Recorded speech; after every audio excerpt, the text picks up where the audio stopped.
ॐ श्रुतिस्मृतिपुराणानाम् आलयं करुणालयं नमामि भगवत्पादं शङ्करं लोकशङ्करं शङ्करं शङ्कराचार्यं केशवं बादरायणं सूत्रभाष्यकृतौ वन्दे भगवन्तौ पुनः पुनः ईश्वरो गुरुरात्मेति मूर्तिभेदविभागिने व्योमवद्व्याप्तदेहाय दक्षिणामूर्तये नमः.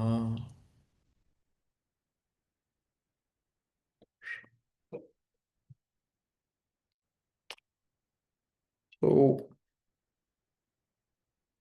before we enter into Vivek Chudamani, which is a text whose subject matter is Vedanta, we are trying to understand what is Vedanta. Vedanta means the end of the Veda, literally. But then, end of the Veda comes when the beginning of the Veda is done. So we have to understand what is the beginning of the Veda, what is the purpose of the Veda, what is the Vedic view of realities, what is the Vedic view of life. Why do you need a Vedic view? Why can't I have my own view? You can have your own view, but our view suffers from a lack of having a reach beyond my lifetime. If every one of us were to form our own views in life about anything, we would still be in the Stone Ages. It's because we are able to stand on the shoulders of what has already happened, people who have already done work, we are able to take one step further. So science doesn't begin every day with, Newton's law again. It continues from where people have already landed us. We find ourselves with certain situation and now we are trying to expand or push the boundaries of what we know. As a cognitive person, as a human being, as a cognitive being, a self-conscious cognitive being.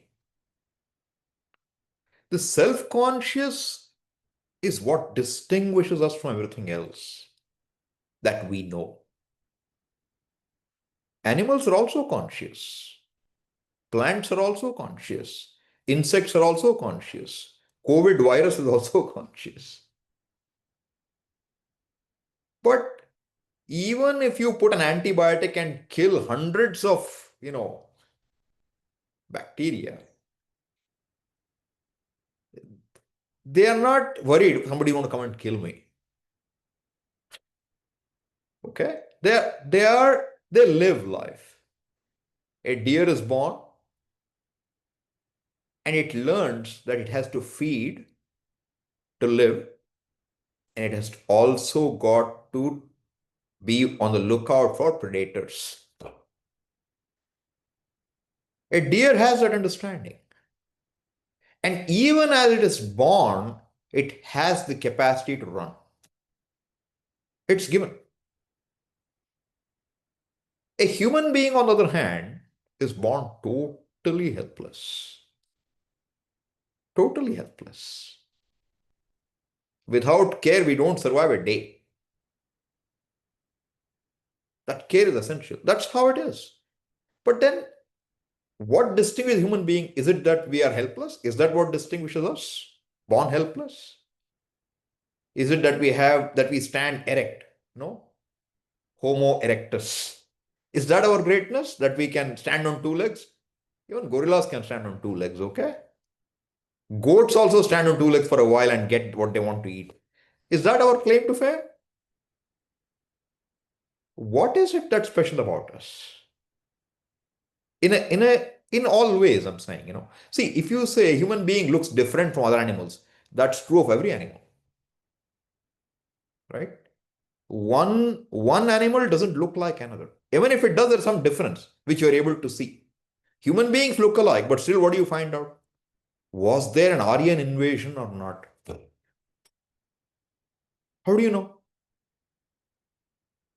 They are looking at gene pools and they're able to see whether the Aryan genes have really come here. I've read that, the Mongols invaded Europe, and you will find the Mongolian genes are there in European populations, widely there. Because when they conquered, they just didn't conquer land, they conquered women too, in a way. The whole purpose was to change the whole, genotype there. Now, Aryan civilization, if Aryans came and invaded India and they're outsiders, then there should have been a difference in our genes. Now you're able to see that is not true. It's a nice theory floated by somebody. Serves the purpose of some people to show that, we were always people who didn't know anything and we were civilized by outsiders. India never had civilization. So Aryans brought the civilization into us. And they came from, across the Indus. Since they crossed the Indus, we were on this side of the Indus, they called us Hindus. They couldn't pronounce Hindu, Indus properly. Sindhu became Hindu. But did they bring us civilization? If you go back and see, you will find Harappa and Mohenjo-daro existed before that. And there is Saraswati River. Civilization was there on the banks of Saraswati for a long time. And now they have hydrological evidence to show that Saraswati was a river. And they have evidence based on our history, Ramayana, Mahabharata, to show how Rama traveled, how the Pandavas traveled. And that also they use as an evidence to show that the rivers existed, what existed long ago.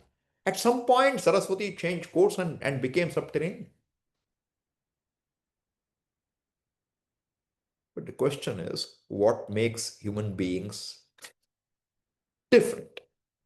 Okay? The fact is, a human being is self-conscious. Therefore, I have an opinion about myself. And that opinion about myself is not necessarily grounded in facts. Yeah. It's not really knowledge, it's not understanding. So I say,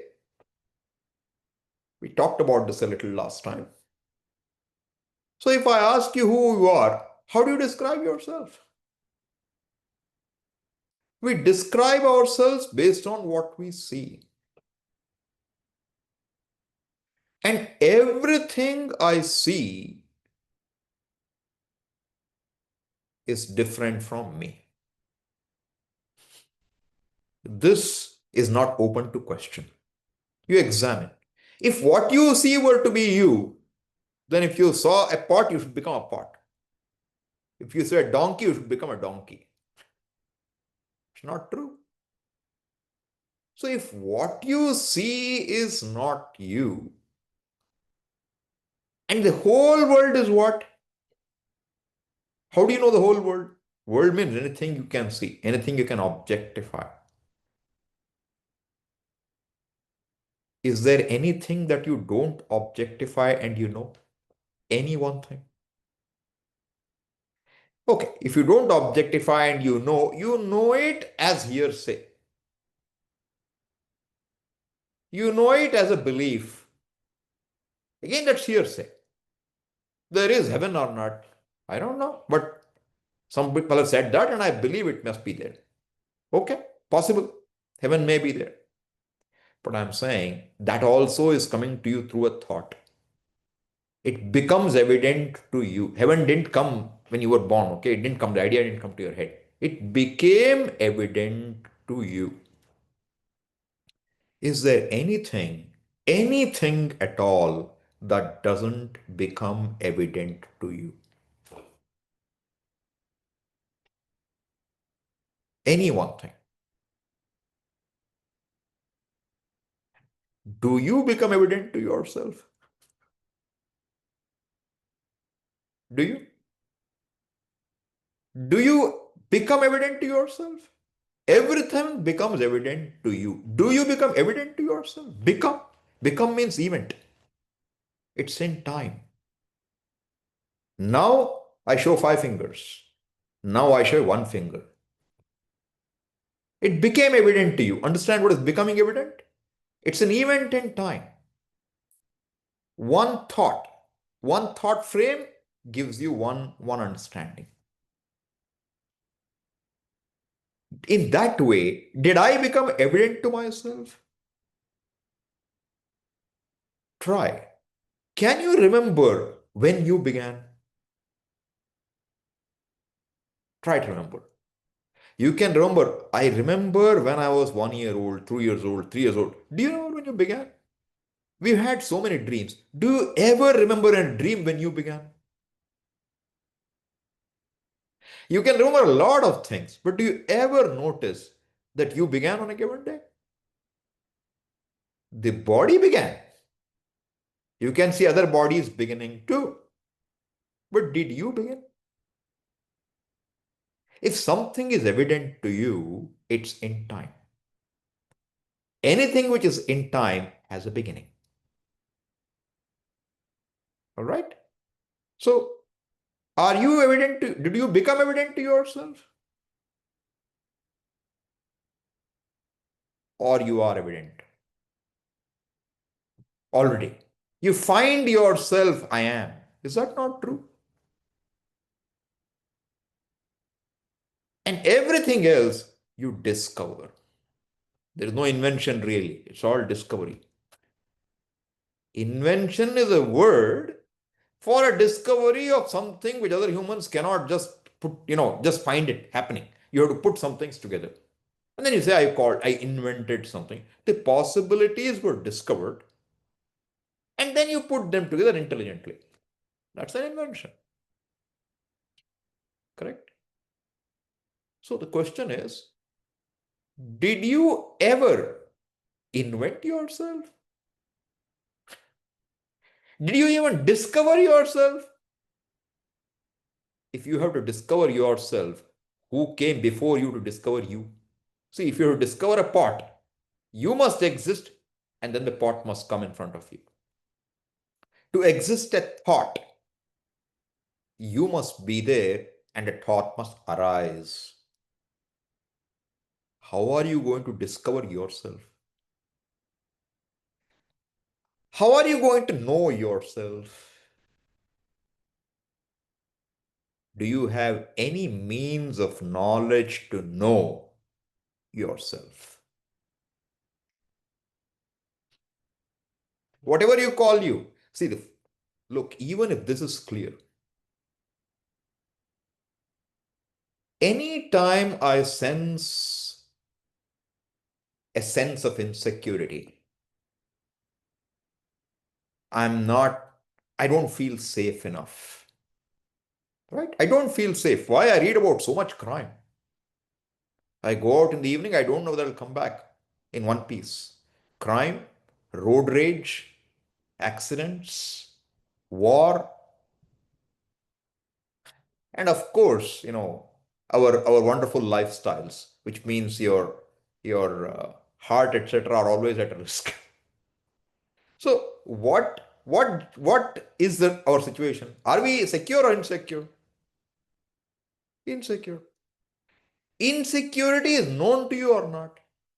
Yes. Insecurity is centered on what? Body will drop. Possibility of body dropping is evident to you. Possibility of a heart attack, evident to you. Possibility of a violent crime of which you are a victim, you means body is victim, evident to you. Possibility of a psychological warfare on your mind, evident to you. It's all evident to you. And what is evident is not you. Which means, prima facie, there's a case, You can file an FIR. What? This is all bogus. I mean, when everything is evident to you is in trouble, you are not in trouble. You are aware of the fact that something, the body is going to get in trouble. But what do we say? I am in trouble. I say, I am in trouble. I may get into trouble. I'm just showing you that, while you may have an ability to know a lot of things in the world, keep pushing the frontiers. There is one frontier you cannot push with your perception and inference. And what is that? That's about who you are, who we are. And if you don't know who we are, all our pursuits are what? In what way are they informed? You imagine a person who is mad, a little off, and he's going about doing a lot of things. What do people say? He doesn't know what he is doing. Or a person who is inebriated, a lot of alcohol, and he is doing certain things. He just, there's a guy who is he's high on drugs, and he decides he's going to walk across Niagara Falls on a rope. What do you say? Or there's a guy sitting on a high skyscraper and wants to jump down. Think, I will come out, I'll fly like a bird. Look, I can fly. What will you say? He doesn't know. He's not in his senses. He doesn't know himself. Not knowing oneself, is it sanity or insanity? A person not knowing himself, if he does anything, what is sane or insane? What do you call that? Not knowing. So if you don't know yourself, how are you going to know what is good for you?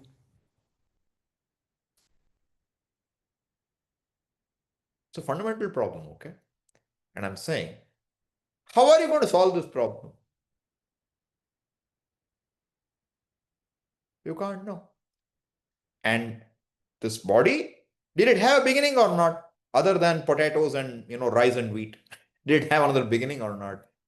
If it's just potatoes and wheat, etc., they put them in a bowl and life should spring up. Human beings don't spring up like that. Correct? So this is how we find. So I'm saying you can see that there is something which we have to acknowledge one thing. I really don't know myself. What I know about myself is wrong. Can we say that? Or can we not? I think I'm a man. Wrong. Why? Because madness is evident to me. I think I'm very poor. Lack of money in my bank account, that is evident to me. Therefore, that cannot be my problem. Right? I think I'm always subject to sadness. Evident to me, not me. Can we see that? Can you say that what I know myself to be cannot be what I am? This is what is a huge argument to establish Vedanta has a reason to be. Unless I'm able to see that there is a mistake about my own identity, the problem of self insecurity, which comes along with the self consciousness we enjoy, is impossible to solve. You can have a good feeling one day and a down feeling one day, up and down, up and down, up and down, up and down, up and down. That's how life is. Sometimes up, sometimes down, down, down, down, down, down, down, down, down, down, down, down, up. Goes like that. Goes all the way. Right? Which way will it go? You don't know. So the question is there a solution to the problem?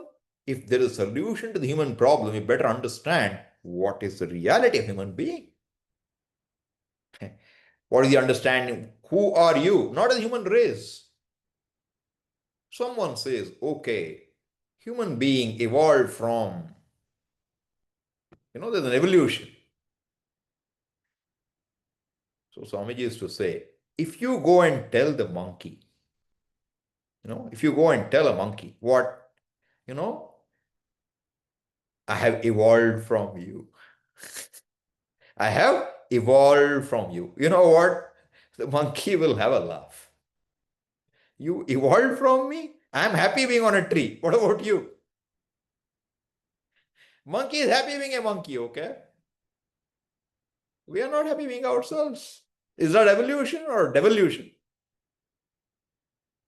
Which way have we gone?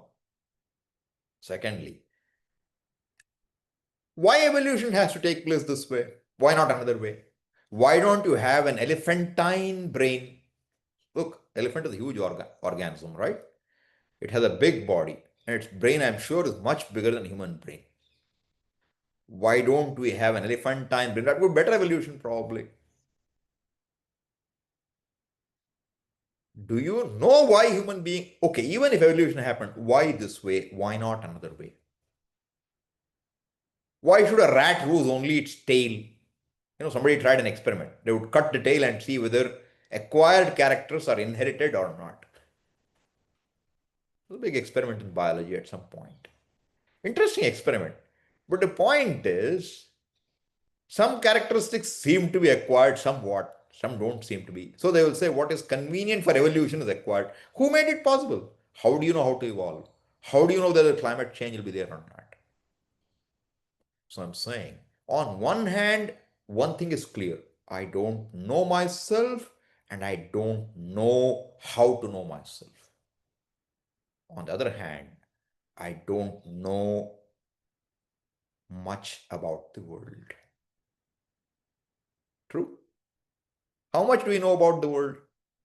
Whatever we know about the world is based on some perception and a lot of inference.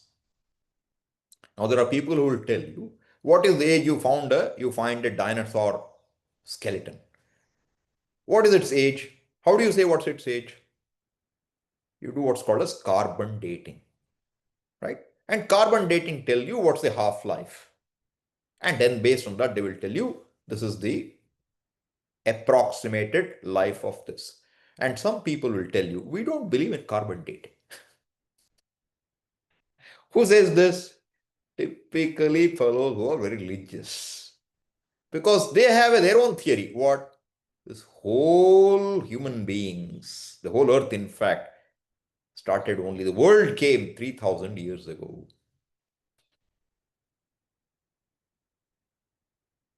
3,000 years ago? There are houses in India which are older than that. How 3,000 years ago? No, no. That's how it is. 3,000 years. In fact, our calendar begins only 2,000 years ago. Why? Because that's when time began. Is that true? Hey, come on. You see, there is petroleum reserves. There are fossils which are so much older. Come on. Do you agree there is God? Yes. Don't you agree God is all powerful? Don't you agree? God is all powerful? Yes. If he is all powerful, can he not create this universe? Yes, he can create the universe. When he creates the universe, can he not put a few dinosaur fossils in there? Do you see how logical it is now? The fellows will use this kind of logic to tell you that, what is God? The one who makes the impossible possible. Now, suppose you bought this definition of God. Now you are well programmed. Programmed against thinking. Because you bought the idea. What is God? The one who makes the impossible possible. Where is he? He is sitting up there in heaven. Where was he when heaven was created? Shh, don't ask such questions. No, must have been in hell. Okay, maybe he was in hell. All right, shut up. Dad, but if he was in hell when he created heaven, who created hell? God created hell. When he created hell, where was he?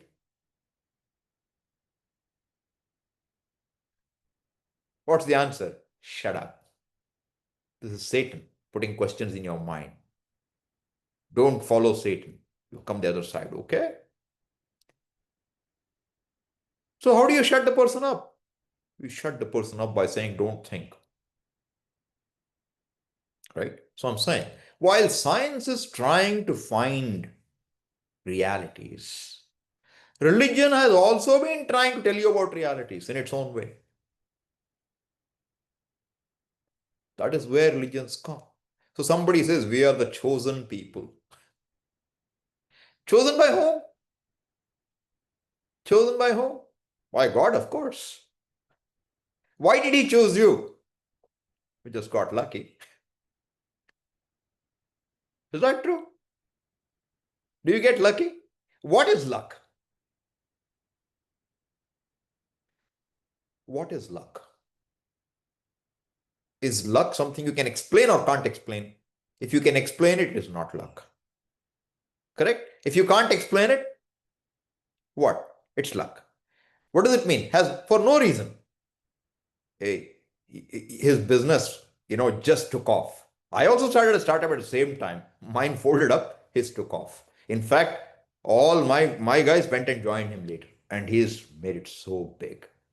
He is so lucky. Okay? What is luck? Means for no apparent reason he made it big. And for no apparent reason somebody came under train. For no apparent reason. If there is no reason, then everything should be fine as it is. Because, see, suppose, there is no reason.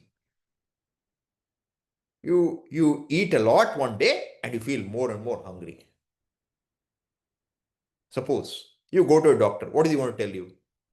For no reason you're getting hungry. Leave it. Is that what he will tell you? I eat a lot, but I'm losing weight. In the last 1 year, I have lost 10 kilos. Your digestion okay? Yeah, everything is okay. Will he send you home? Or will he say, I think we should check. Losing so much weight could be a sign for, the dreaded disease. We should check. That's what they will do. Too much of weight loss. We have to check why it's happening. Maybe there's some cancer. They won't say, no reason. You're okay, right? Don't worry about it. Weight loss will happen. There will be a reason for weight loss. Suppose you had a weight gain. Then what? Abnormal gain. 25 kilos in 1 year. What happened? No reason. It just happened. I was lucky I gained weight. No. Check the thyroid. Maybe something is going wrong. No, thyroid is okay. We don't know what's wrong, but you have some new disease. We don't know about it yet. That's science. Which means for anything you see, there should be a reason. Should there be or not? If you can admit that it is something for no reason, you are admitting that anything can be there for no reason. So there is reason for everything. Swami, I see a snake on a rope. Is there a reason for it? Yes, there is. You made a mistake. You made a mistake. There is a reason for it. The possibility of mistake exists. Therefore, you can make a mistake. You can see a snake where there is none. It exists. That possibility exists. That's not luck. There's a reason for it. But religion tries to tell you what? For no reason, somebody is chosen. For no reason, you find yourself born into a certain belief system. For no reason. Does it make sense to you? Does it make sense? You look at what science has shown us, right? For every phenomenon that we see, we are able to find there is a reason, or we're trying to find reasons still. But then, should there be a reason for this human being's life? Should there be or shouldn't there be? We still don't understand what is life and what is death. But should there be a reason or not? What can science tell me about? You perceive something, and based on perceptions, you infer something. If perception and inference are taken away, there is no science. Right? They've tried to do some research, I believe. You put a fellow in a glass cage. See how his life goes out. Does it go out somewhere? You know, Swami used to be always funny. He would say, if you could see your life leaving your body, you know what we would do? Hey, don't go in. You put the fellow back in. He will never be able to leave because you will not want to let the fellow out. The fellow has to leave without your knowing only. Only then you will leave this body. Otherwise, you will keep with this body forever. Always want to live a day longer. This is called sukshma by us. Sukshma means what? What is not available for perception. Perception can be enhanced. Like I have glasses. Glasses are enhancing my sight. But glasses are not enough to see planets. Then I have a telescope. Not enough to see something more. Then you have a more powerful telescope. Then I want to see one microbe. Leave the telescope. Look at microscope. Right? Then you want to see what's happening inside your body. Then you go for gastroscope. Scope, you have to keep going somewhere. Laparoscope. Without eyes, laparoscope won't do anything for you. Correct? No, Swamiji, nowadays with artificial intelligence, without eyes also things can be done. Well, somebody with eyes is programming the artificial intelligence then. Right? So the point is any upakaranas. Karana means an instrument. Some Sanskrit words in between, so you get used to them. Karana means an instrument. Upakarana is a supporting instrument.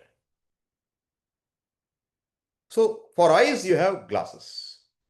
For ears, you have hearing aid. For walking, you have, those prosthetics, artificial limbs or artificial, you have certain supports to walk. All of these are given the fact that you have some perception, they can be enhanced. They can be improved, but they cannot be substituted. All right? So science begins here. Now the point is, you find yourself in a human body. And human beings are, even religion will allow 2000 years in. How are you going to find out how the human being came? Darwin can go all around and find all evidence to suggest an evolution. Is it evolution of life or evolutions of bodies through which life is expressed? What evolved? Is the life in an ant any less lively than life in a human being? What is life? Why bodies are different? And when there are so many bodies, why life? I have life through this body, a human body. Is there an answer? Will perception answer it? Much less inference. No answers. Then either you say these cannot be answered. But if you can't answer, then the person behind all the research, you don't know. I told you, you have no way of knowing yourself. Are you happy with that? Is science really going to be happy with that? See, sometimes it looks like even when there is a scientist, in this area, there is local anesthesia. You can't think. You don't want to think beyond a certain point. So if at all there is something, that's why religions walked in and they say, we will tell you. Because we have our messengers who have delivered the message to us. And what is the message he has delivered? That Life began 3,000 years ago. That's what the message, at least this fellow understood, okay? Whether he delivered or not, we don't know. That's what the fellow who tells us understood, okay? This, can it be true? You have to examine. If something is revealed, if you say it's revealed knowledge, then it should stand the test of knowledge. What can be negated by another means of knowledge cannot be accepted as knowledge. It's an impossibility. We understand the limitations we have with the means of knowledge we have. Perception and inference. You can do a lot with it, but it's still not the answer for everything you want to know. And the question is, why a human life?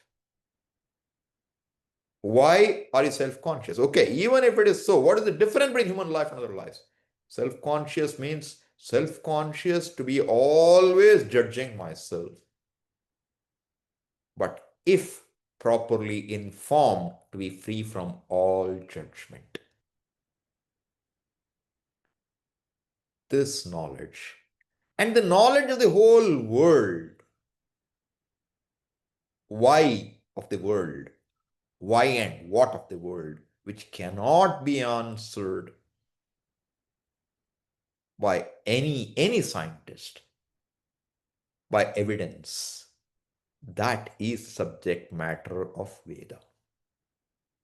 So subject matter of Veda is what is not available for any other means of knowledge.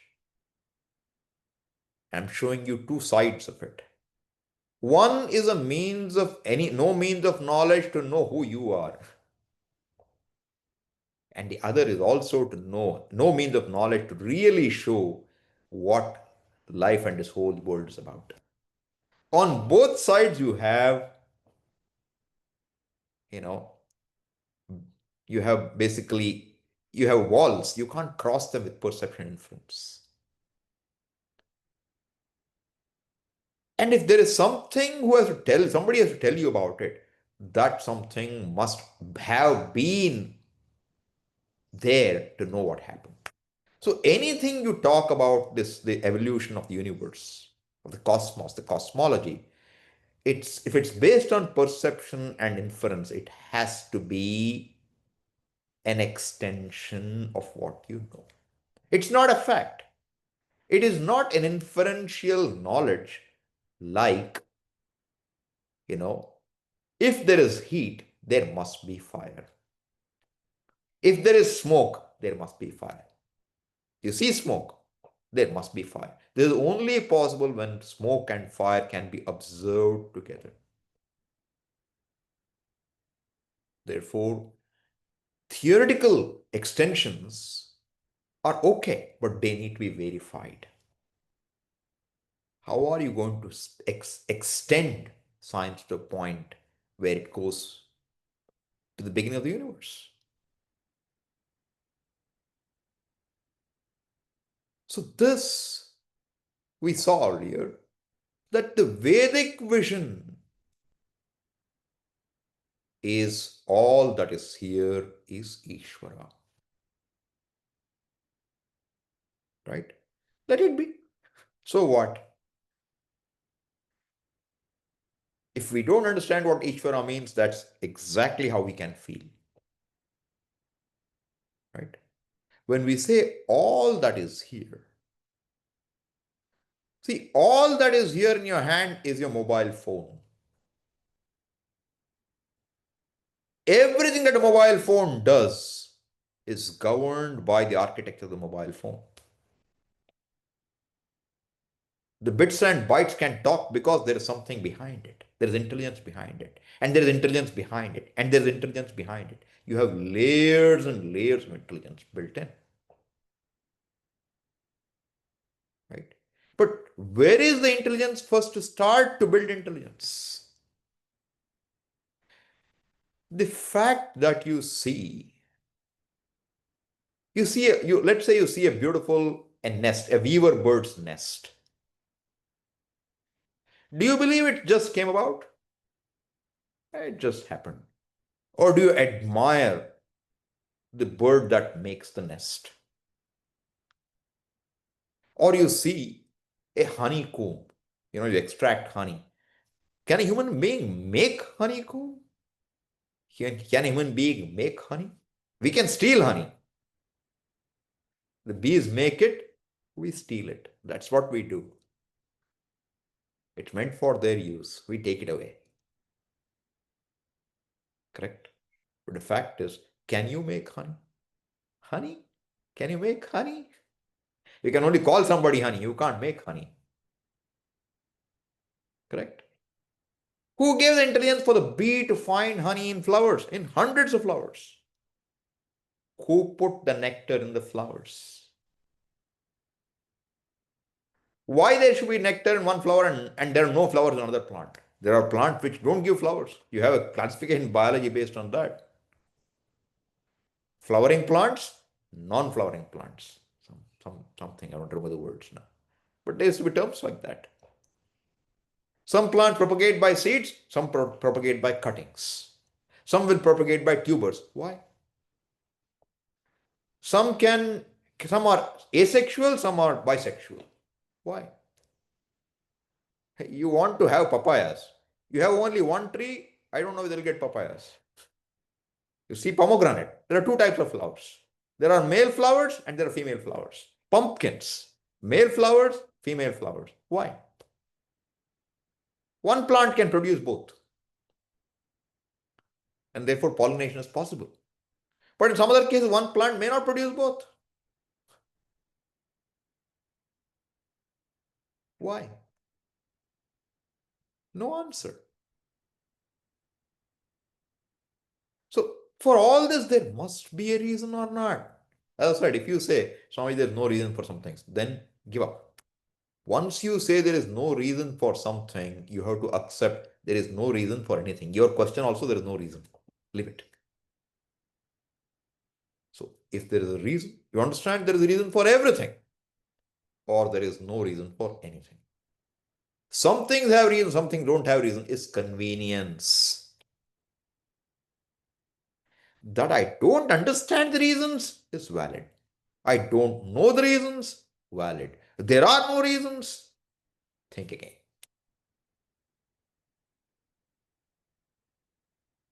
And the Veda has a vision. It's a vision of realities. Veda's vision really is a vision of realities. I said it's a book of ends and means.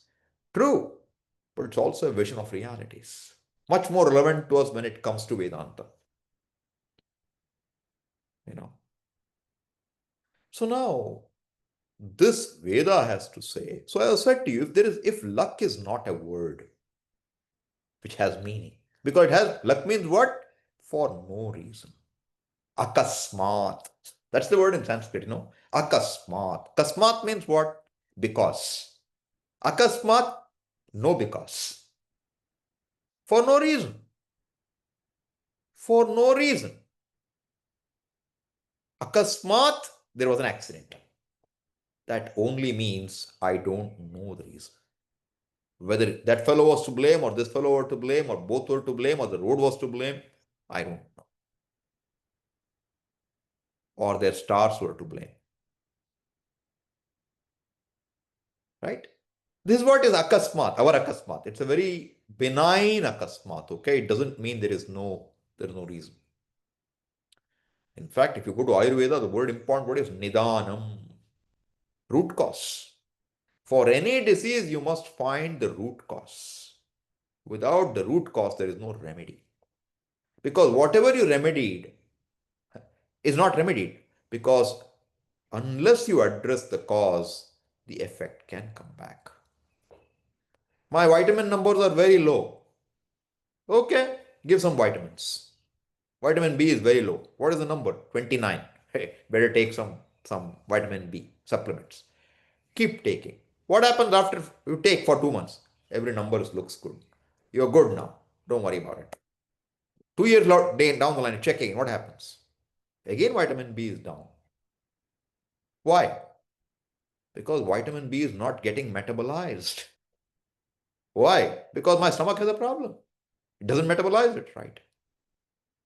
So what should you do?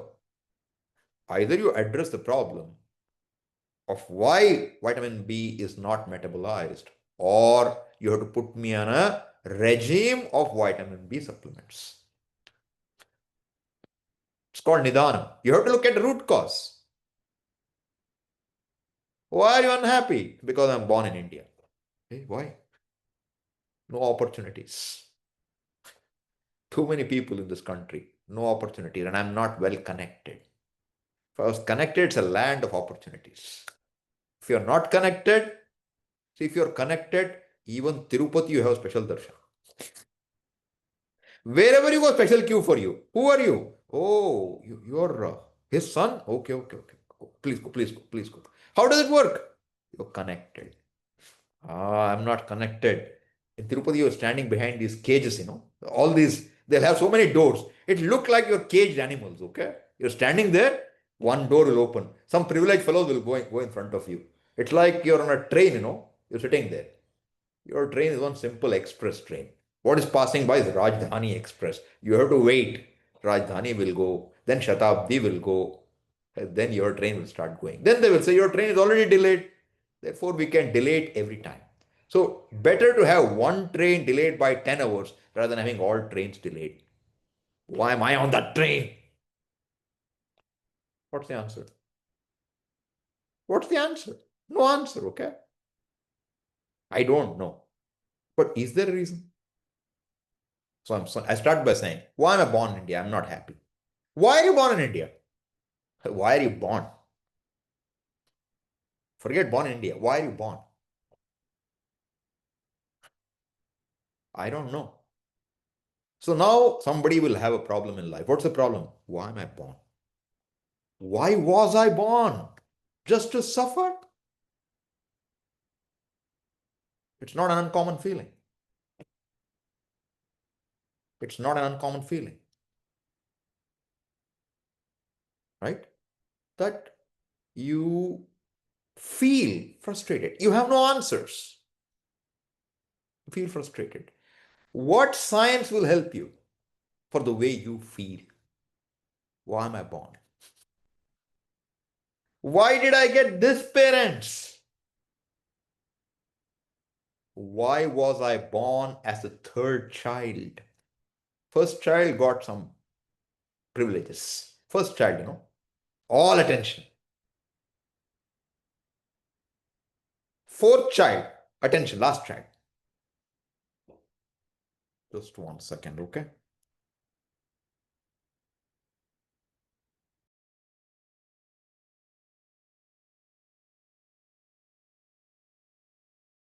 So the point is now, why fourth kid is okay, first kid is okay. Kids in between are in trouble. Why? Because first kid got all attention. Second kid was getting some attention and third one was born. Third one was getting some attention and fourth one was born. So what happens? Second and third kids will always have a less attention. Generally. True. Suppose you're born a twin, you get less attention. Suppose you're born when the country is going through a famine. Nothing you can do. All children at that time will suffer. Why were you born at that time? Why were you born on the other side of Sindhu River after 1947? No reason. Or there is a reason. I'm saying, before you say, okay, why is this, that? I'm saying, why am I born? Why am I born with this body? A male body or a female body? Why my health? Why do I have a congenital problem? The congenital problems. Why are there certain problems which are there coming to you from the genes? They do a lot of research and they finally, you know what? This is not really a problem. It's some chemical imbalance in your body. That's how it is. Why? Why land in one place is fertile and land another place is not fertile? Other than, of course, abuse of the land. Why? How many questions will you have an answer to? Why is there a river flowing all the way 3,000 kilometers? Why?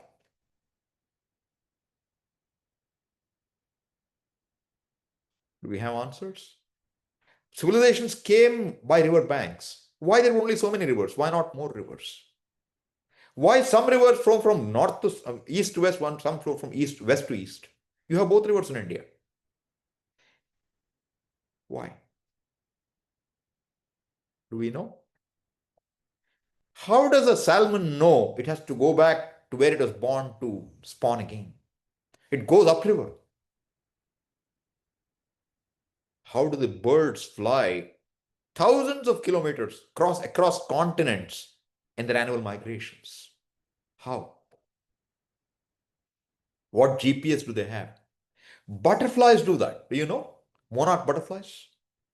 It's an amazing sight to watch. Millions of butterflies. They're nothing but butterflies. And they migrate in their millions. Who made them migrate? Why? You can study each of these piecemeal and come up with one more reason. Oh, they have this brain, they have something in there, they have a transmitter, they have some receiver. You may say, why they have a receiver? Why that capacity? These answers, how much ever you dig, there will be one more question after that.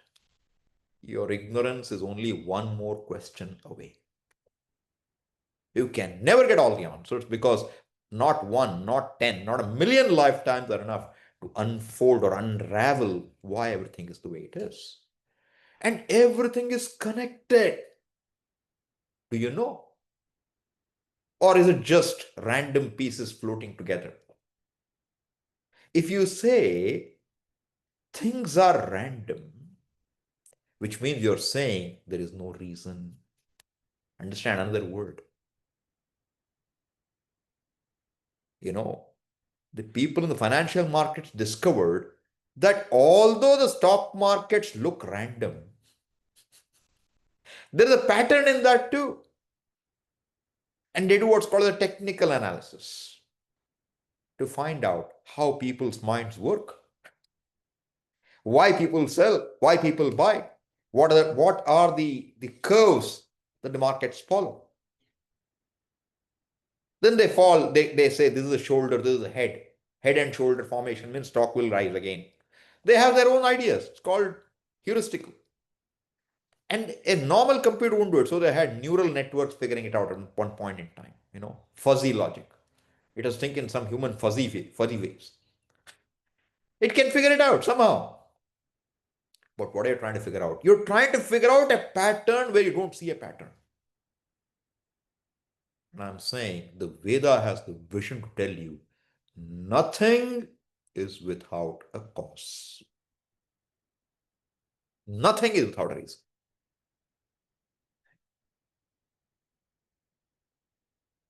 And that vision is given by the Veda. Now, Puja Swamiji would say, as a human being who is self-conscious, a cognitive, self-aware being, you need to have certain minimum knowledge to live meaningfully. Certain minimum knowledge.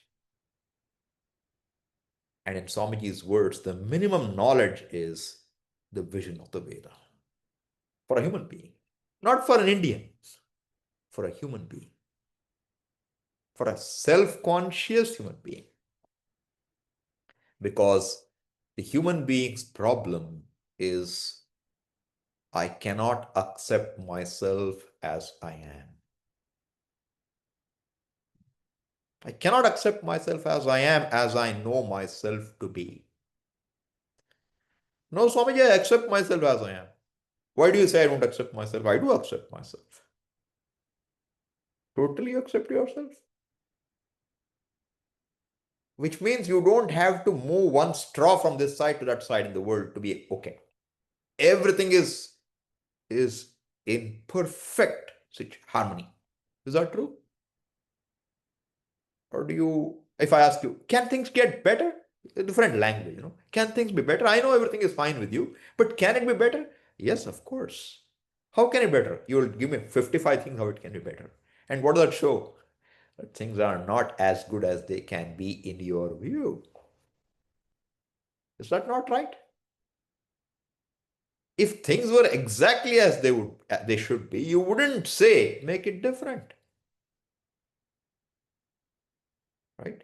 So the fact is, you look at any situation, we can always make it. And even if I say everything is okay, for how long, you ask?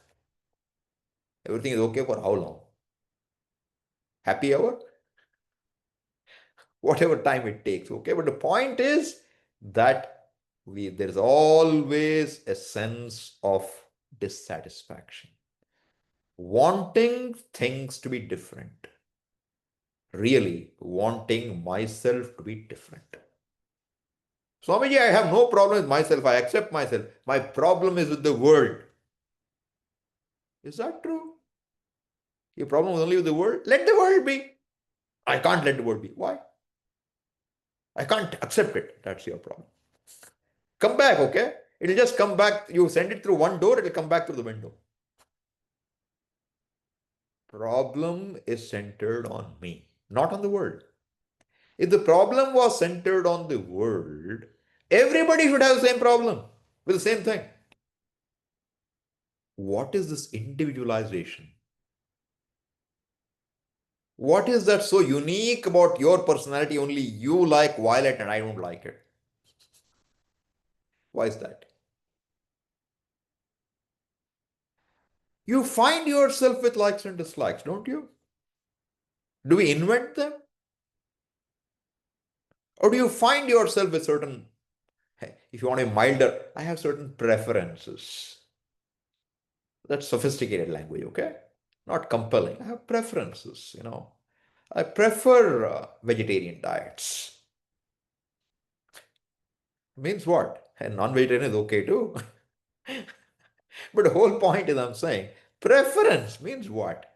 A milder way of putting likes and dislikes. Is there any human being free from likes and dislikes? Any human being?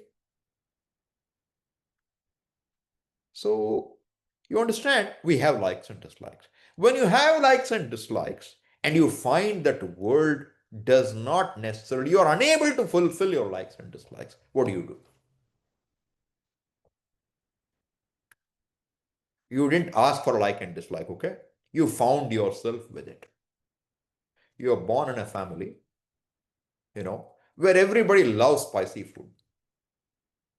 But somehow you find you are a strange creature in that family who can't handle spice food.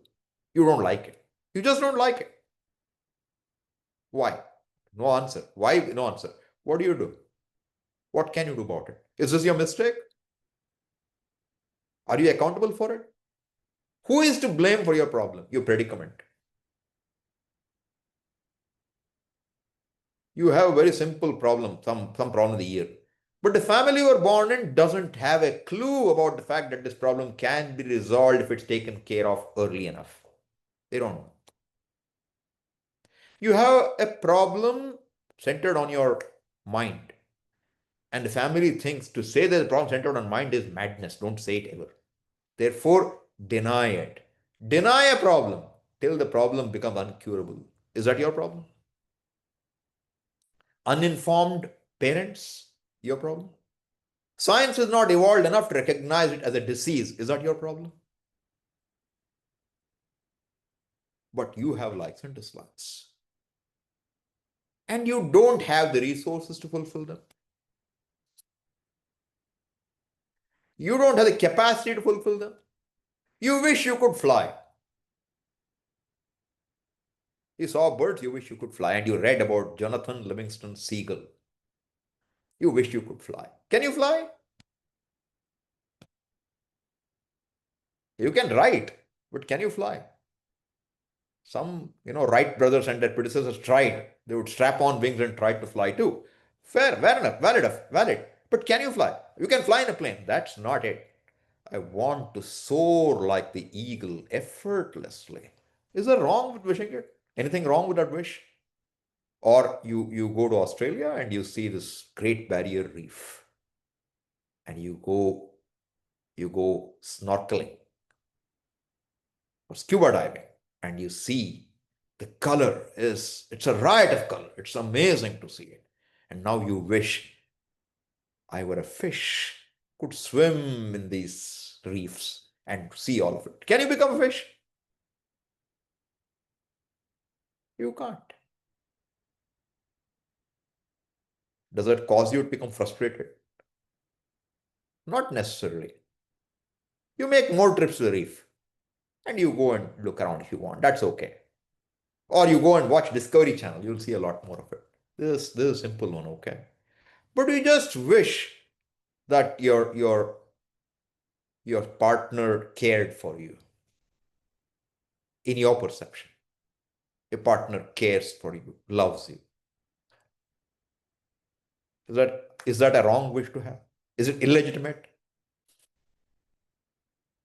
Or is it legitimate? It's legitimate. Again, that wish you didn't think of it. It came to you. Think of this, right? No wish something you think about, you wish for. But even to be thinking of that wish should pop up in your head. Every wish does not pop up in everyone's head. So any wish that pops up in your head, there must be a reason for it. When you start looking for a reason for everything, it's sometimes crazy, okay? Because you think, why did I wish for this? But there is a reason why you wish for it. Why did I wish I should go to this college? Because that's where I met this person who I should not have met. But I met. Why? Why did you wish? Because there's a reason. No, somebody came and told about that college. Why did they come and tell you about that college at that time when you were in class 12? Why did they come? Because somebody else asked them to come to your place. You keep going, you will never find an end to it. But is there an end? There better be. No, it's a network. The network doesn't end, okay? It's a big network, but it doesn't end. It's a huge network. We call it karma network. So in the Vedas vision, everything is earned credits. There is nothing that happens randomly. Everything has a cause. In fact, the whole universe that you see today unfolding is the sum total of all the actions and the outcomes of the actions of people with free will. Everything in the universe is that, which means we are experiencing a world we bargained for. That's the Vedic vision. Okay? Now, before you put your finger in the fire, you have a choice. Should I stick my finger in the fire or should I not? You have a choice. And you're told, fire burns. Fire burns. If you stick your finger in the fire, what will it do? It will burn your finger. You stick your finger and then say, why did fire burn my finger? Because you stuck your finger in the fire. It didn't come looking for your finger. Correct? It didn't come looking for it. You stuck your finger. Why did I stick my finger? I don't know. You tell me. Why did you stick your finger in there? No, because one friend told me, check it out. This fire is very cold. Try it out. This is cool fire. Just try it. And I bought it. Who made him a friend for you? I made my friend, which means who is accountable for it? You are. But why did I not have the sense that this guy should be my friend? That much sense you were not born with, or you didn't use it. I'm just saying, you can take any little thing and stretch it, okay? And I'm saying you will find, once you say everything has a reason, it's impossible to determine what connects what. But the fact is what the Veda has to say, that everything is connected. Everything has a cause. There is nothing which is an accident. What we call as an accident is our lack of knowledge as to what brought them together. Two cards wanted to be at the same place P at the same time t, that is called an accident. It's all. Physics is only that much. Two things came to the same point at the same time. What else will happen? They'll get piled up one on another in some way. That's an accident. No, you should see the car, how it's damaged. That's called, momentum. Two cars are traveling at 100 kilometers each in opposite directions. Momentum will be what? Mass into velocity. What is velocity going to be? You know, if both cars are traveling at 100 kilometers in the same direction or 90 and 100 kilometers, the 100 kilometers fellow hit the 90 kilometers. The impact difference velocity is only 10 kilometers. But if both are coming in opposite direction, what's the velocity going to be for the impact? Add the two, okay? 90 plus 90 or 100 plus 100, 200 kilometers speed is the impact. Right? This is physics. This is law. The laws are given. Even in a country, even in a country like ours where education is not widespread enough. Suppose you said, you know what? Somebody takes you, police hauls you up to the court. Why? Because he was beating up another guy. Why were you beating him up? I just felt like it. You shouldn't beat others just like that. Nobody told me. Nobody told me I shouldn't beat others. What's the problem? Or better still, you're running a brilliant educational institution. Okay? And then you don't pay your taxes. And the government comes and gets you. And you say, I didn't know I should pay tax. I didn't know I should keep records for all expenses. I just thought I could just do it all verbally. I didn't know. Will the taxman say, okay, very good, your excuse, go, you didn't know? Will they allow you? Will they allow you? Is ignorance of the law allowed as an excuse for breaking the law? No. Now, when you're born as a human being, certain things you know without being taught, don't you? Do you like to be hurt? Ask anybody. In any time, in any civilization, do you like to be hurt? What will be the answer? No. Do you think others like to be hurt? What's the answer? No. Do you like to be cheated? Yeah, I like to be cheated. Who will say that? No. Do you think others like to be cheated? Yeah, by me especially. Not true. It's not true. Do you need to be told that you shouldn't hurt others? I told you the fellow was beating somebody up. Why did you beat? I didn't know I shouldn't beat. Jiski lathi uski bhais. The one who has the power is the strong guy. He can do anything. That is Bihar's rule. So if you are strong enough, you can bully the weak fellow. Look at all the politicians. In general, no particularization, okay? But the fact is, what do you see in the newspapers? Majority of the people contesting, one of the adhikaritvam, the prerequisites for contesting elections seems to be you must have a few cases, criminal cases filed against you. Then only you make the grade. Correct? So now, what do you find? The fellow who had more cases is the one who makes it well. So a gangster turned politician. What a beautiful name. Gangster turned politician. What does it tell you? He was a gangster. Mafia. Makes you an offer you can't refuse. You're selling me this house. No, I'm not selling. I need the house. You're selling me the house. And at this price. No, I don't want to sell. You want to live here? I know your car is parked outside. No, I don't want to sell. Okay. Next morning, you find your car's windshield is all broken. Comes again to you. You're selling me the house. What are you going to do? This fellow is now what? I am your servant. Please give me a vote. And the other fellow who comes is the fellow who had beaten you up already. Whom will you vote for between the two?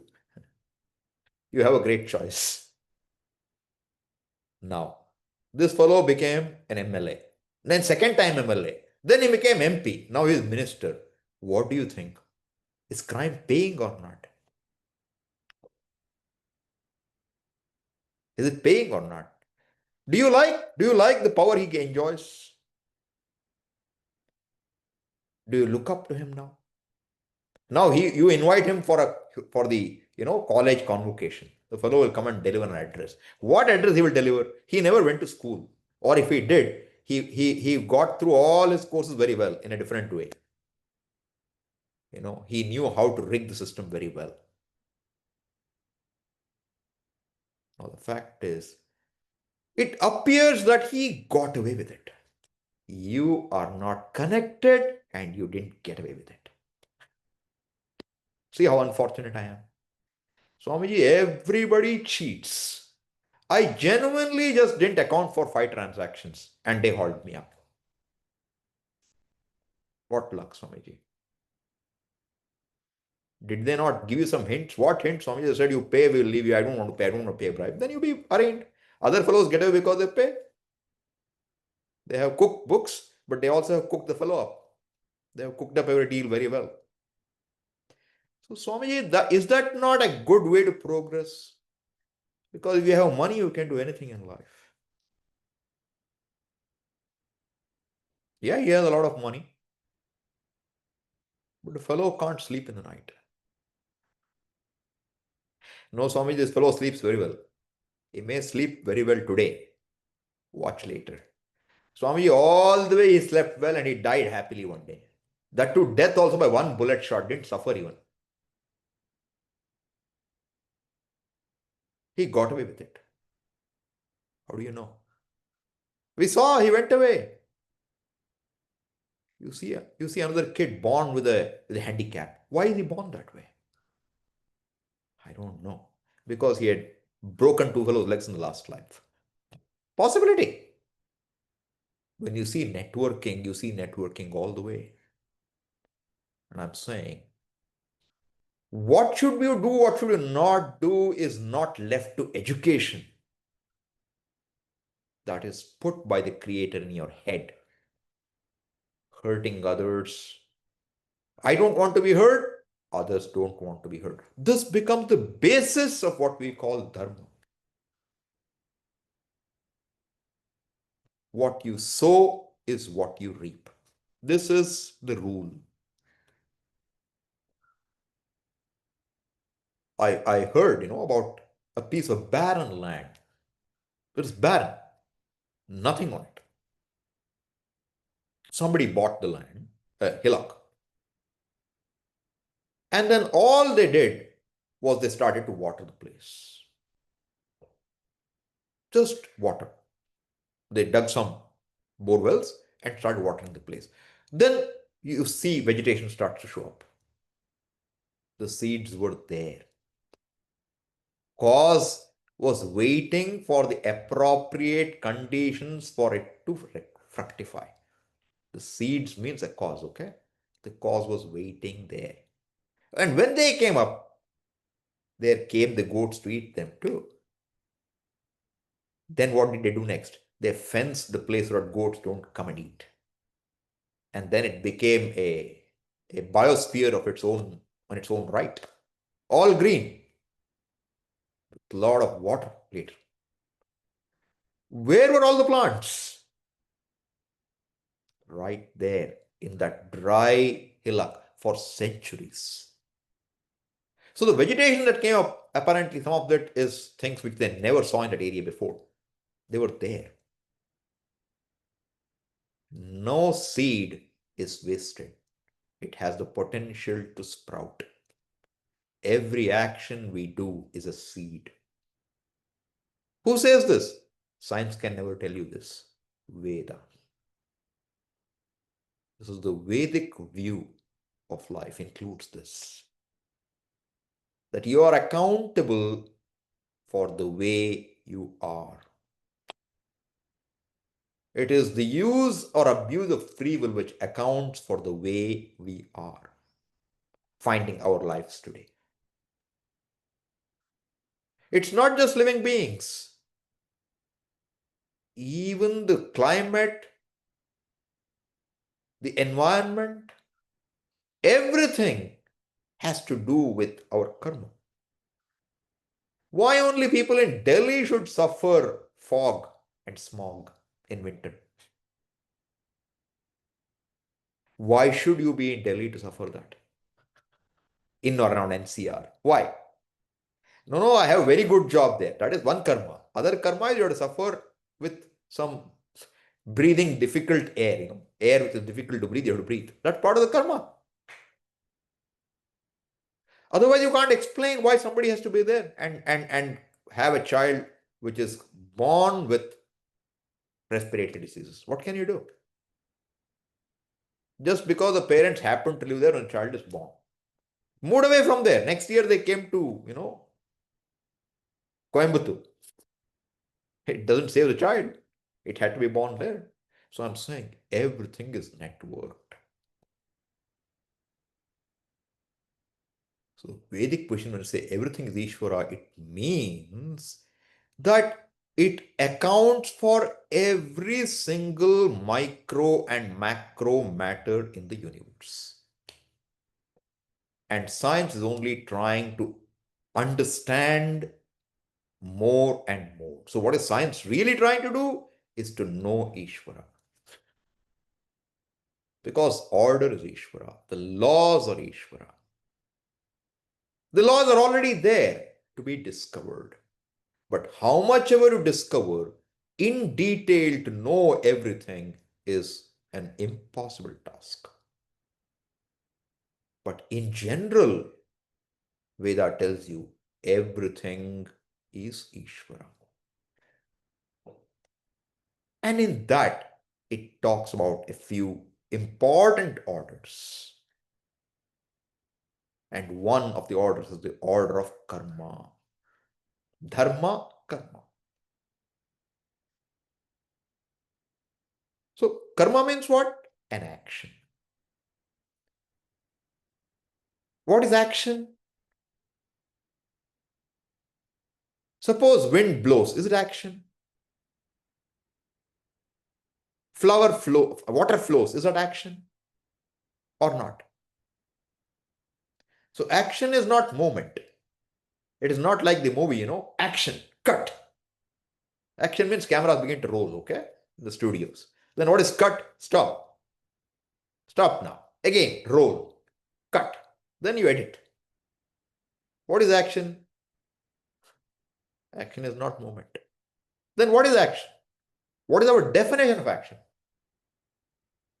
An action means it is born of the will of a conscious being.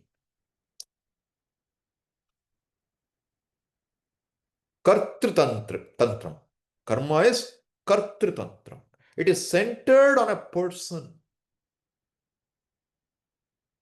That is called action. Centered on a person means a person who has the freedom to do, to not do, to do differently. Whether your freedom is hijacked by your likes and dislikes is another matter. But the freedom was given to you. How you have maintained the freedom or you have lost it in time is another lookout to be discussed. But the fact is, every human or human-like being which has the self-consciousness is also got the freedom to choose, to do, to not do, to do differently. This choice is given. How do you know? Check your own mind. Swami, I don't think I have that choice. What makes you say so? That you're asking me a question tells me you have a choice. No, I had to ask the question, which means your choice was compelled. If you can't but ask, there's a compulsion, which you can't say no to. But there's a choice. Suppose you're told anybody who asks questions will be shot down. You wouldn't ask. Okay, we don't have such rules. But I'm just saying, if you had a gun on your head, you won't ask. Which means you, and look at this, right? So many times we say we can't, I mean, I just got angry. Do you get angry at work every day? Suppose your boss is unkind to you, you get angry. Even if you get angry, do you express your anger? At home, your 5-year-old gets angry. Do you express the anger? You sure do. If not 5 year, 15 year. Do you express or not? See, between 5 and 15 is a good time. After 15, he might express anger back at you. You're in trouble. Before 5, that poor kid can't do anything. He'll take all the beating you give him. But the fact is, if you don't express your anger, then the boss yells at you. But you express your anger when your spouse yells at you, you know what's going on. What's going on? You have the capacity to not express your anger, but that capacity is not used at home. And the capacity is available. You can't say that, anger comes, but whether you display your anger, act out the anger in a way which is unbecoming, does not normally happen in a public setting. But it happens at home, right? What does it show you? You have the will. Swamiji's Shama Dhamma is all very difficult. It's there, but the will to make them happen in life is not really there in me. Because I don't seem to pay a price for getting angry. I don't seem to pay a price for being depraved. I don't seem to pay a price for being not just greedy, but mindlessly greedy. In fact, I think that's my claim to fame.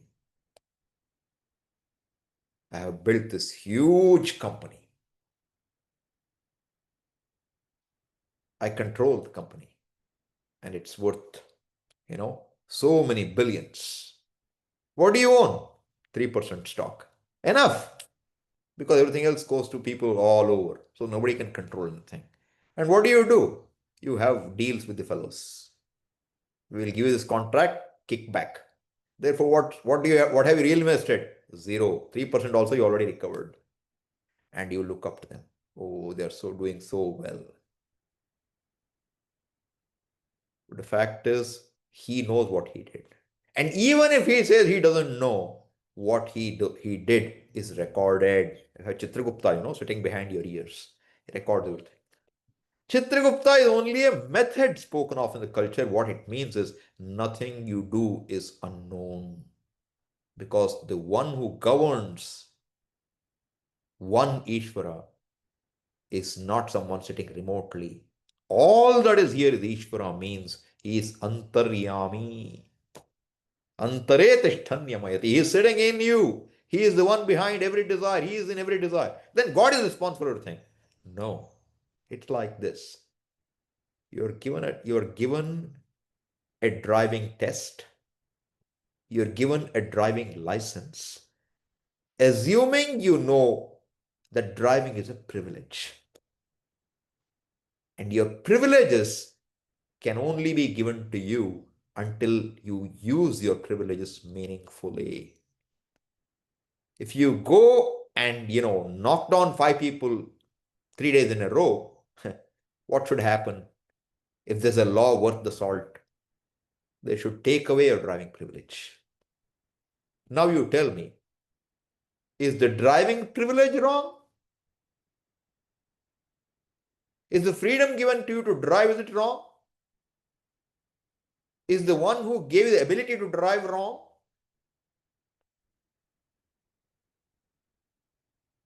Are your eyes messed up? You saw, you still went over them. Are your eyes messed up?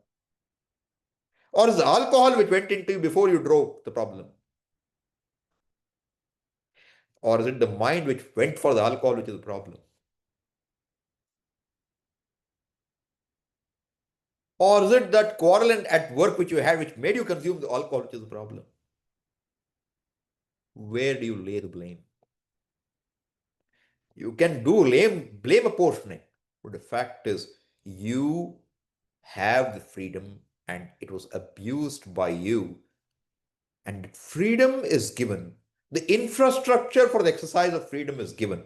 And the consequences of abusing your freedom are also given. Which means that you are accountable for your privileges. That's why our culture is not a right-based culture, it's a duty-based culture. You don't have rights, you have duties. Your duties to the nation becomes in a way the rights of others in the nation. Rights means conflict. You only say, I should get this. Duties will never fight. I have to do this, I have to do this. You won't go and fight for that. Duties are always done quietly. Rights are always clamored for. You fight to be labeled backward. This is our country. You fight to be labeled a backward fellow. You fight to be labeled a scheduled tribe. It's a badge of honor or what? That you're backward. The more backward you claim to be, the more forward you are in opportunities. That's known. And the creamy layer which the courts would say should be excluded are the ones who will never want to exclude themselves. Because that's where the cream lies. Why should they leave it? Everybody wants to crash in the opportunities and close the door before others get in. This is human lobha, greed. But yes, there are people who are disadvantaged. Why are they disadvantaged? They're innocent. No. There's a reason why you are born at disadvantage. Everything is explained because everything is earned credits. And everything works by the law. Nothing happens accidentally. There is a fine order which governs the whole world. And that order, if you understand Isvara as that order, then you don't look for an Isvara in heaven. In every action, in every situation, every moment of life, you can appreciate the presence of Ishvara. And the more you start seeing Ishvara, you understand body is given, senses are given, mind is given, resources are given, family support or lack of it given, opportunities given, possibility of abuse given, possibility of correcting the abuse given. Where are you? If you see more and more is given, you claim less and less as yours. The more you, the less Ishvara. The more Ishvara, the less you. And you go to a point where you can say, everything is Ishvara. That is a game changer. If I can see everything is Ishvara. And if I'm at that understanding, if I reach that understanding, from there to come to Vedanta and to say that Ishvara is not different from the one that you cannot objectify is a cakewalk. That's why it's important to see what the Veda Purva has to say. Otherwise, now, we talk of the direct method.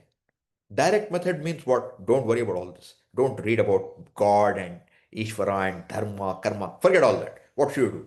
Who am I? Who am I? Keep answering, asking. You will discover it's over. No need to follow anything else. Looks very attractive. Looks brilliant. Shortcut. But I'll tell you, Bhagavan is too smart. Not smart. Bhagavan's order makes sure you pay your dues, okay? What are dues? There are dues. There's only order to be followed. I told you, what you sow is what you eat. रोपे बिरवा नीम का तो आम कहां से खाए? If you sow a neem tree seeds, You can't harvest mangoes, okay? It will give you bitter neems only. This is the fact. So what goes around comes around. So what's the basis to live life? You make sure you give the best. The best will come back to you. That's how you live life. What's the purpose of life? Puja Swami will say very simply, to be alive to the realities. It's a wonderful way of saying, Purpose of life is to live being alive to the realities. And without the Vedic vision of reality, you can never understand realities. We are only still, scratching the surface. What reality means? There's so much more to see. The world is not just true, real, unreal. There is something more to it.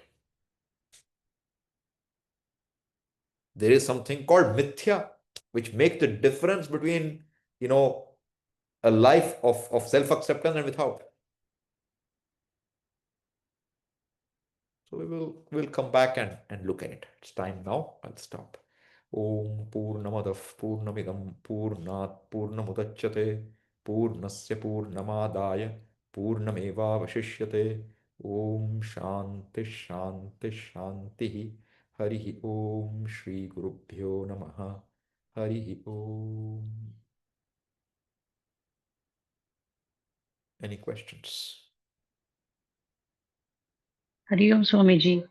Yes. Can you hear me? Yes. This is Vasudha. Huh. I have a question. Now you were talking about the law of karma, right? Mhm. So suppose if in this birth I'm a very good person, I'm very devoted, I have a lot of devotion, do a lot of service, etc. But Mhm. is it guaranteed that next birth I'll get a better birth, or could I be born as a pig or a dog because of my previous karmas? Does it matter? No, but if I'm born as an animal, it Mhm. stunts my spiritual progress, right, for an entire birth. All I'm saying to you is this.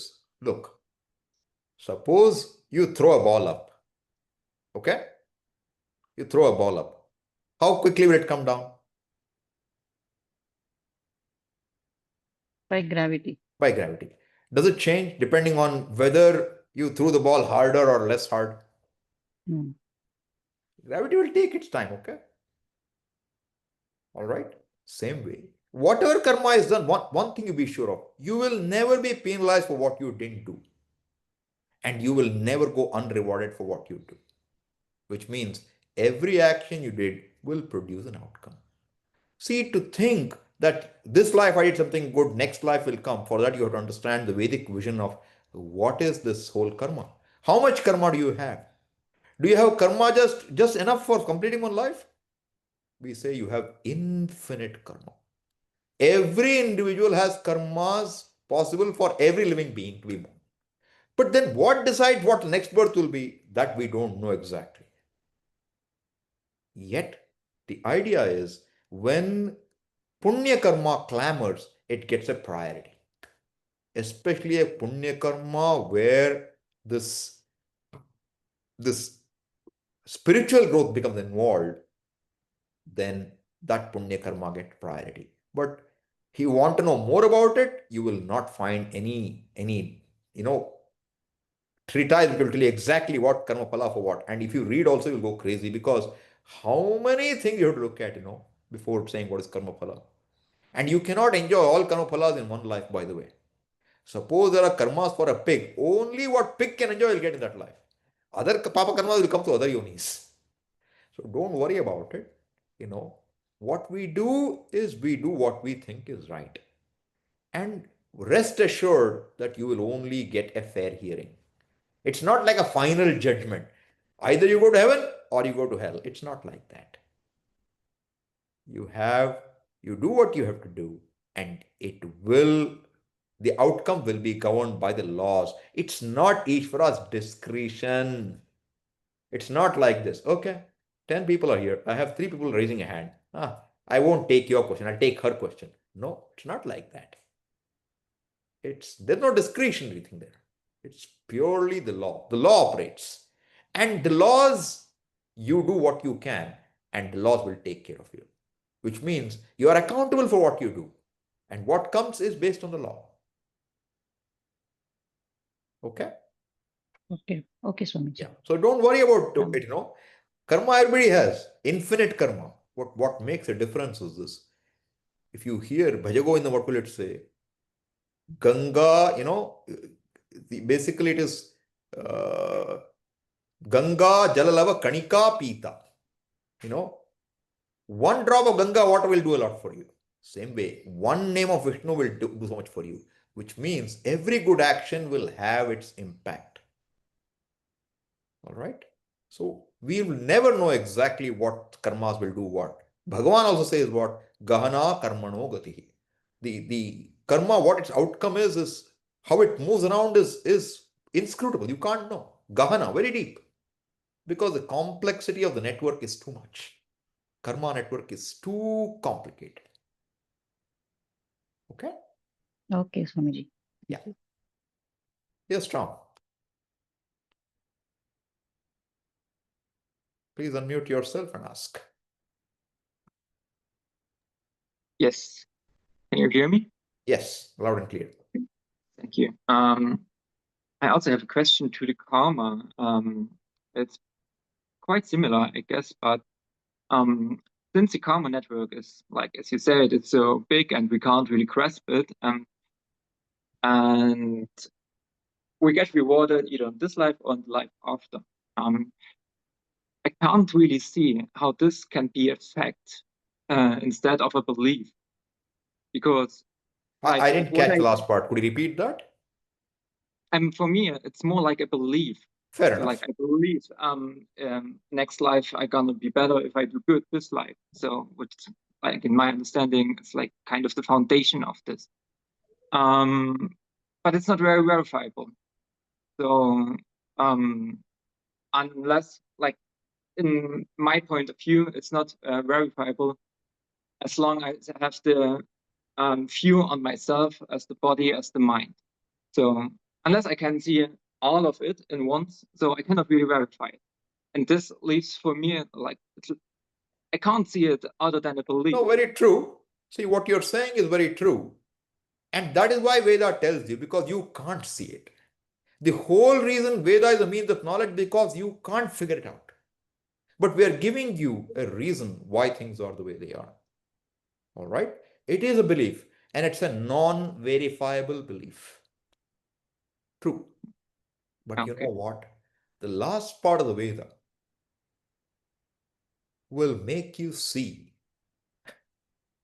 that there is only one reality which you are, and if you can understand that, then you will say everything the Veda said must be true, because it is not trying to make you do anything. The Veda does not tell, I will save you, you need to be salvaged, I am going to lift you up. It doesn't promise anything to you. It just tells you you are fine as you are. It tells you you are me. Isvara tells you you are me. Which scripture will tell you that? You're not called a sinner. So the whole karma is from a standpoint. It's not the reality, which is yet to be discovered. But to discover that, one has to become objective. To become objective is to become real, is to become aware of realities. And the reality is, if I don't like to be hurt, others don't like to be hurt, I know it. And if my pressures make me go against it, it will lead me the wrong way. That much is the message you get right now. But I understand what you're saying. It is a belief. And there is no one who can tell you exactly what the outcome will be. Look at today, right? Suppose you got DeepSeek, or what's that? Chat GPT, and you put some questions. How does it manage to, you know, chomp so much data and come up with answers to you? Where does the computing happen? The It's a computing black box. does not happen on your desktop. Where does it happen? It happens in the cloud. You better trust the cloud, okay? You trust that AI engine. I'll tell you, this is the engine of all engines, Bhagavan's engine. You trust it. It will deliver what it has to deliver. You will never see how it works entirely because it's beyond human comprehension. But So we will have one thing is, so a lot of stories, etc., we will see in Puranas, in Mahabharata, which try to connect and show you the interlinkages between life and how one life impacts another. But again, those are all beliefs. You cannot say, I have verified it. It's very difficult to verify because you can verify some aspects at times. Like a child is born. Somebody can tell what are ragas at age of 3. You know, in musical melodies in India, you can say which melody it is at the age of 3 when they don't even, normal children don't even know the music going. How does this child know? So we say there must be reason. Or you might have heard there was a woman called Shakuntala, who was called a human computer. You give her 23 digits and 23 digits multiplication, she'll do it on the fly, orally. How? Some capacity. Prodigies, any prodigy, child prodigy, there must be reason for it. You can imagine there must be reason for it. Otherwise, you would say everything is random. And in randomness, there is no joy because there is no reason for anything then. You can you can sow a mango plant and get a jackfruit tree. It doesn't work that way, That you see. You see everything in the world is order. Your whole life depends on order. In fact, you eat knowing you'll digest it. Right? You step out of bed knowing you can walk.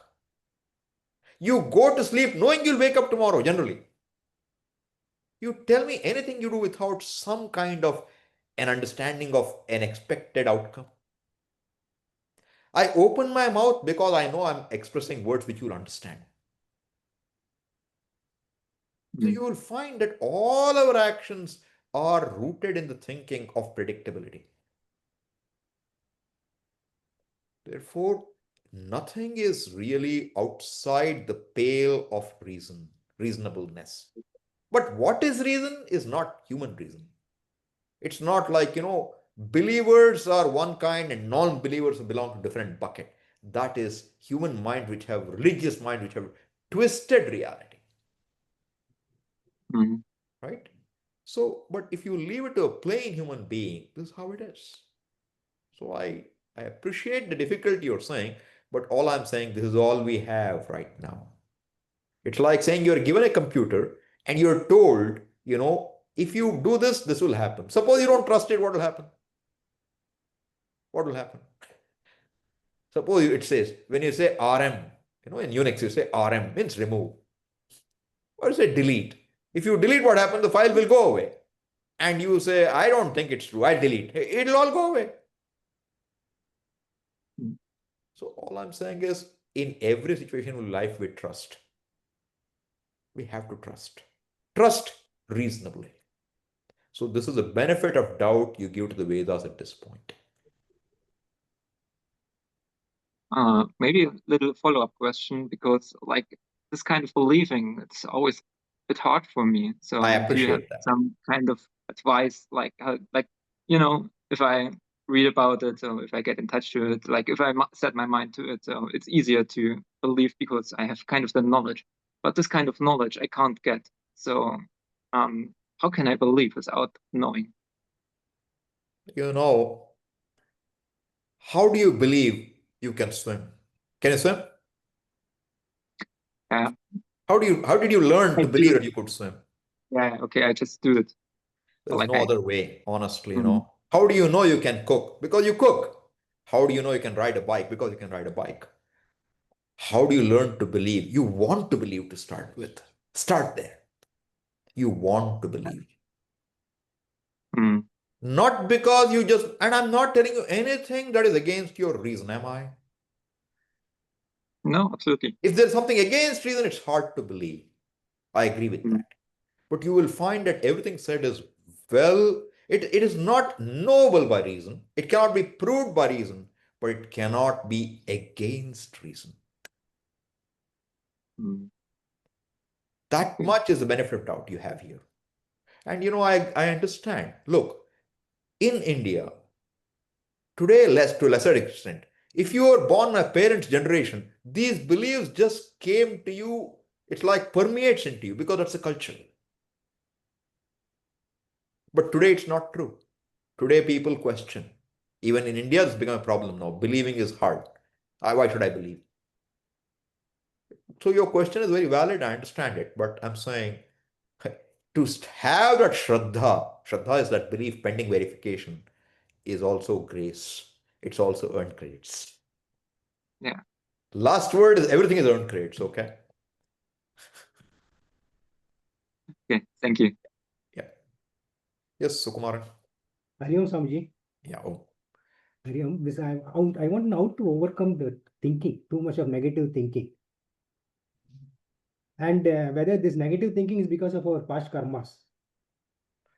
And the pain which we undergo because of the negative thinking is exhaustion of our bad karmas. These three questions. Look, first you labeled something negative. All right. If you know it's negative, don't do it. But without a control, it comes. No. True. A lot of things I told you just a few minutes ago, right? That when you work, your boss does something wrong. Do you express your anger?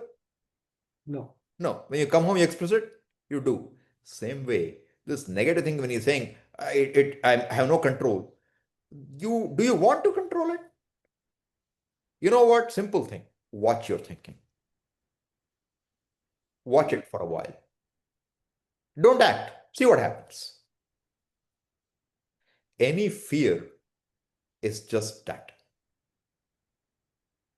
Any fear is purely a non-existent thing. A fear is always something in the future, okay? Yes. When I walk, what if a car hits me? Negative. Let's say this is my negative thought. If I watch out, a car might hit me. This is just a thought, okay? It has no basis. No basis. It may, again, when I say no basis, understand, no valid, approvable basis, but there is a basis for it. Obviously, your past thinking, your whole childhood, etc., has a basis on it. All right.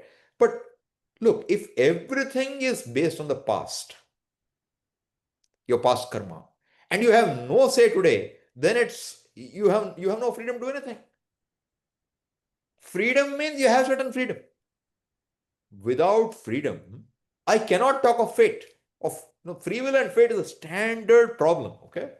Everybody wants to know, where does free will end and where does fate begin? Or where does fate end and where does free will begin?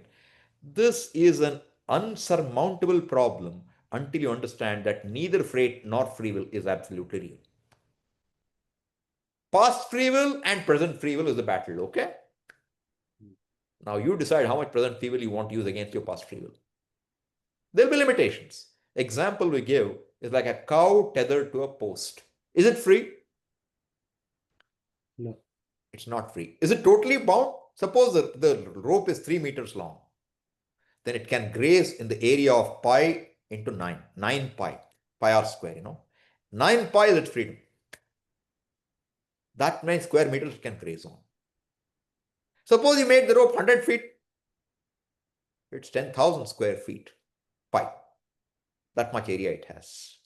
Same way, you always have some free will and you use that free will to extend your free will. So this negative thinking, if you label it as negative, if it is thinking, then it should be based on pramana, on valid means of knowledge. If you label it negative, I believe you're already saying it is not real. It has got some prejudice in it. If you are aware of prejudice, half the battle is won. You understand thinking is negative, don't go with it. Yes. Right? And look at what you read. Look at who are the people you go along with. Look at how your thinking goes. If you think a thinking is flawed, it is negative, do not go along with it. Do not support it every time. Drop it. If you get a negative thought, you say, I don't want to go there, and you say, Om Namah Shivaya. Say, try. So you have to have the freedom to think what you want to think. And that freedom is already hijacked by wrong ideas. It's a process, okay? Nothing happens overnight.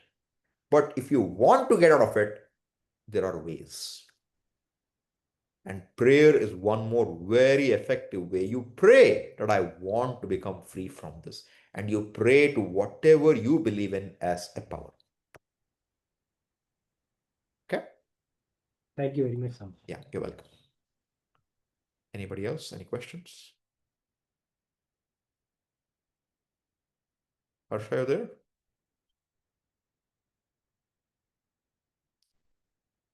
Yes, Monica. Swamiji, Pranam, and I was just listening to this talk on TV.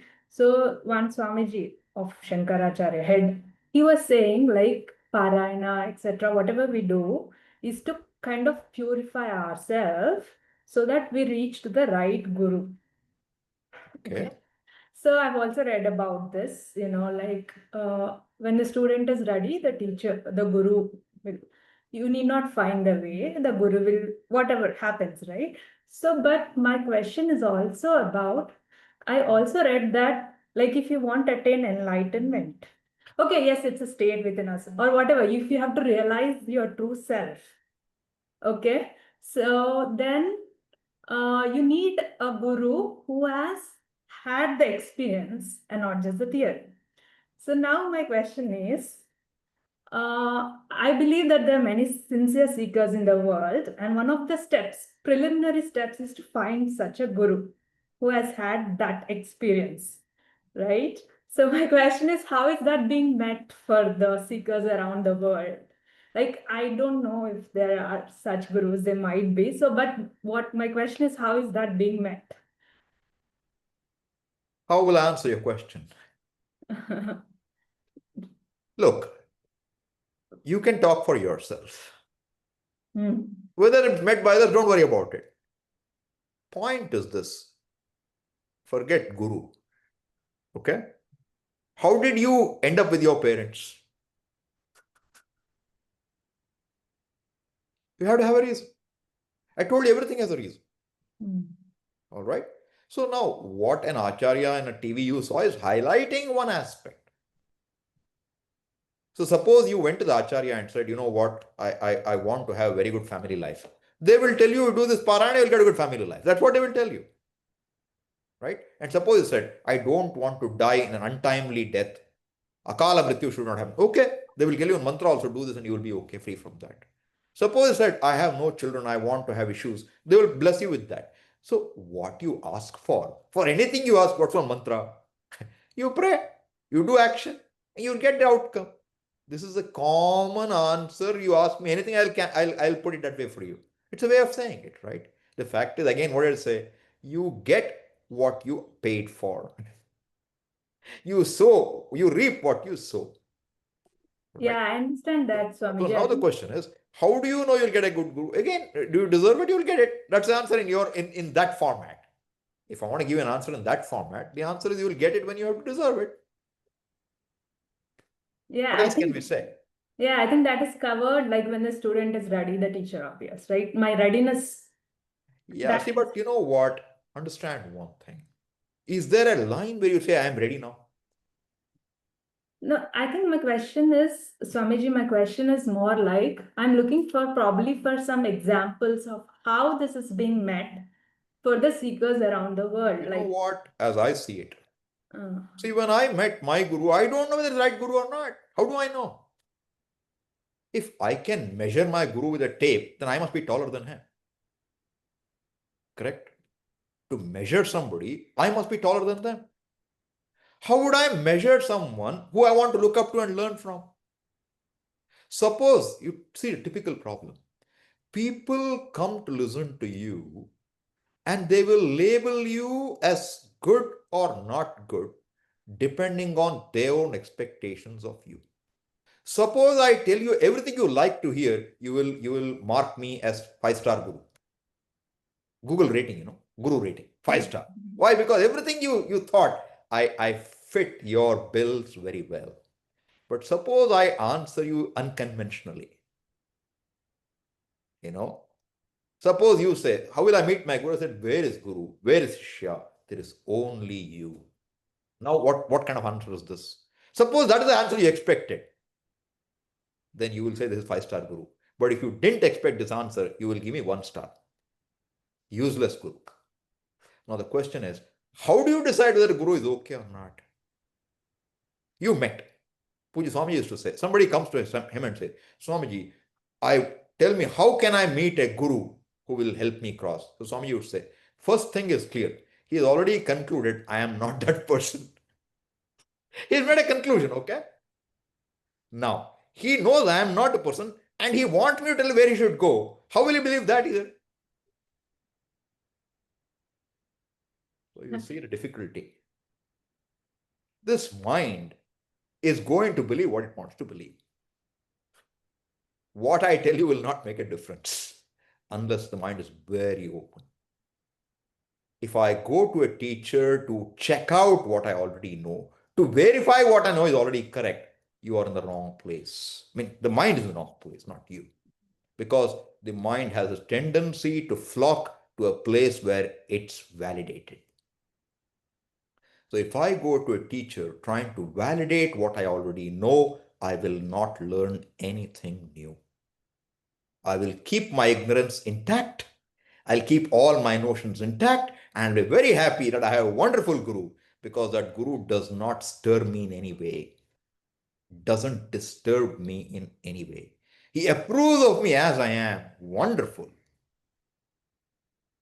That doesn't help necessarily. So I'm saying the first thing is, you will see, Vivek Chudamani will open with this. That, Jantunam Narajanma Durlabham. To be born as a human being is a grace. It's not easy. It's a rare thing.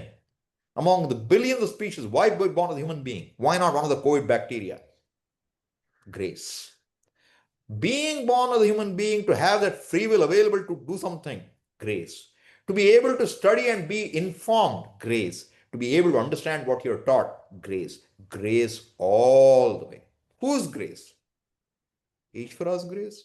Parents' grace? Your siblings' grace? Teachers' grace? Primary school teachers' grace? Secondary school teachers' grace? And suppose in spiritual life you had 5 gurus, all their grace. Everything adds up, okay? Where do you draw the line? Impossible. So this is why even I was told long ago, how you are selecting a teacher, Dayananda, how can you select him as your teacher? How do you know he's your teacher? You should not do. What should I do? I asked, what should I do? You pray. I said, that's what I have been doing.